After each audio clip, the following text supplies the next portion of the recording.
Dr. Mike Searcy, Rotarian, President of CRC Public Relations and Communication Resource Consulting, is a 20-plus year veteran faculty member of higher education, having served on the faculties of colleges and universities, both in the United States and abroad. He obtained a PhD in Communication Studies from the University of Iowa in 2004, and has served on the faculties at the University of Illinois, the University of Hawaii, and Somerset Community College as part of the Kentucky Community and Technical College system. Abroad, he has held faculty positions at both the University of Tabuk and Taibah University within the Kingdom of Saudi Arabia. Dr. Mike has always taken a global perspective to communication. He consults in the areas of branding, marketing, public relations, advertising, and recruiting, all part of strategic planning, as well as organizational, intercultural, and nonverbal communication. He also trains within organizations to better develop their own communication infrastructure. His mission is to empower others to empower themselves from vision through action. Contributing to the Romeoville Rotary Speaker Series, speaking on the 7 magic words to laying a positive communication foundation, please welcome Dr. Mike Searcy. I want to start off by telling a story. What do you imagine a 4 or 5-year-old child waiting at home for Dad to come home? Dad comes home from work and he's thinking, I've had a rough day. And I come home and I just want to sit down and give me 20 minutes alone with the newspaper so that I can kind of de-stress a little bit and kind of get a little bit, wear the stress off of my day, and then I'm going to give you, son, a little bit of time. Son's not up for that. 4 or 5-year-old son, he's not up for I'm going to wait. So he sits down, Dad sits down in the chair, he opens up the newspaper, and son comes up, and Johnny's doing this on the newspaper. It's hard to read a newspaper when it's all of a sudden doing this, right? And so she closes the newspaper and says, son, give me 10 minutes, 5 minutes, just give me a little bit of time to kind of de-stress, read the newspaper. So he kind of relaxes, take a deep breath, opens up the newspaper again. Not more than 20 seconds later, son's coming up and he's knocking on the newspaper again. You can't read a newspaper when it's being vibrated so intensely, and so he folds up the newspaper and says, son, please, 10 minutes, just 10 minutes. Give Dad 10 minutes to just relax a little bit, and then we'll play. Son's been waiting all day. 10 minutes is an eternity at this point. So he opens up the newspaper again, and he's trying to read the newspaper. Not more than 30 seconds later, there goes the newspaper again. Dad looks down at the paper, and the bottom half of the paper on the page he's got open is a big ad. And in the big ad, there's this big picture of a globe, of the world, of the Earth, taken from outer space. And he thinks, I've got an idea. I'm going to get my 10 minutes. So he gets a pair of scissors.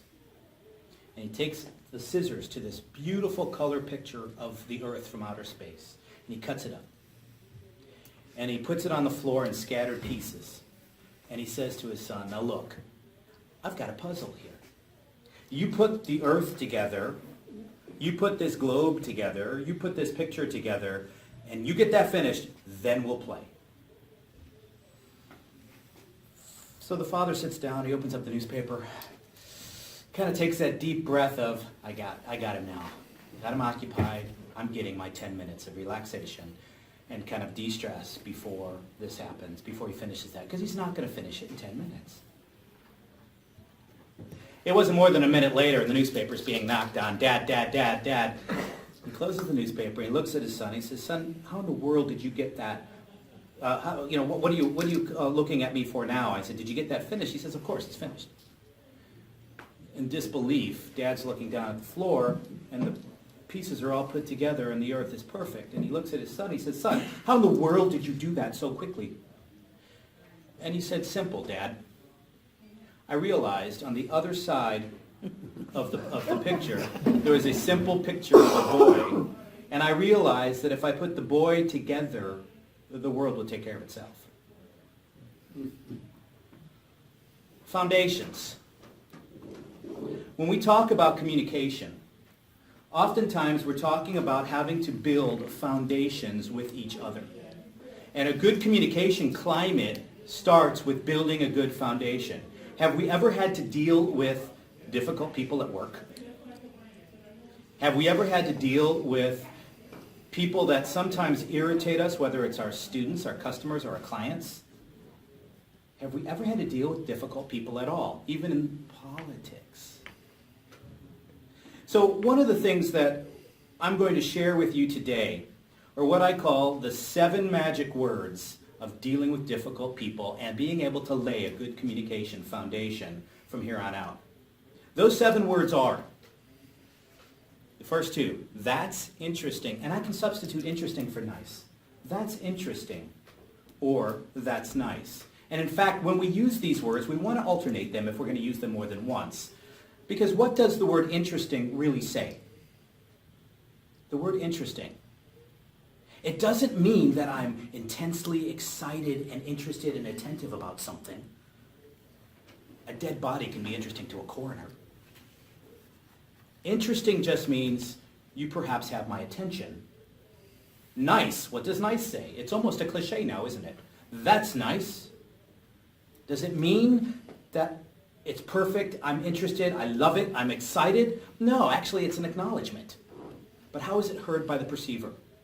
It's heard as something that comes back and says to the ears, to the perceiver, the person who hears it, it's heard as, oh, you're interested.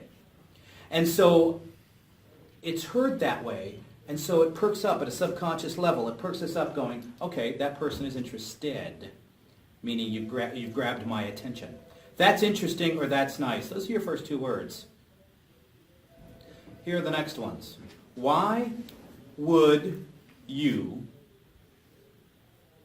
And then I'm going to go ahead and give you a room for 3 words, 3 options here. Say, do, or think. That's interesting. Why would you say that? That's interesting. Why would you do that? That's nice. Why would you think that? Those words, when somebody who might actually be trying to lay bait for you, if you will, to try and kind of bait you into an argument, bait you into a fight, bait you into... Customers and clients never do that, do they? They don't actually call trying to start a fight or a quarrel, but oftentimes what they're really doing is trying to be heard, and they'll kind of jump at you. Difficult coworkers can do this too. They'll jump at you with the idea that you're not listening anyway, because, see, we have a tendency in the United States in the 20th century, 21st century, and here we are, to not to listen to understand, but listen to ambush. We listen so that we can attack. We listen for the things that we can then jump back at somebody on. And as a result, we don't step back and actually listen. Because of that, we often have this opportunity where people kind of jump and say, they kind of throw bombs, if you will, verbal bombs, and throw these things out for effect, for shock, to be able to say, hey, I got you now. That's interesting. Why would you say that? That's nice. Why would you do that? That's interesting. Why would you think that? And the reason you have the variety of those 7 words is because when somebody says something to you that kind of catches you off guard, when somebody says something to you that isn't quite perfect in trying to build a positive communication climate with you and with other people around you, saying that actually causes them to kind of go, oh, you're listening. And they'll take an opportunity to try and answer your question if they're listening, if they're actually willing to engage the conversation. And then once they've said their piece again, you can repeat the same line. That's interesting. Why would you think that? Followed by, after they've responded, that's nice. Why would you say that? Sometimes we go through that 3, 4, or 5 times to strip away all the bias, to strip away all the prejudice, and actually get to building a firm communication foundation where people then have the opportunity to exchange ideas. Customer service, internal business-to-business sales, conflict management and dealing with people, politics,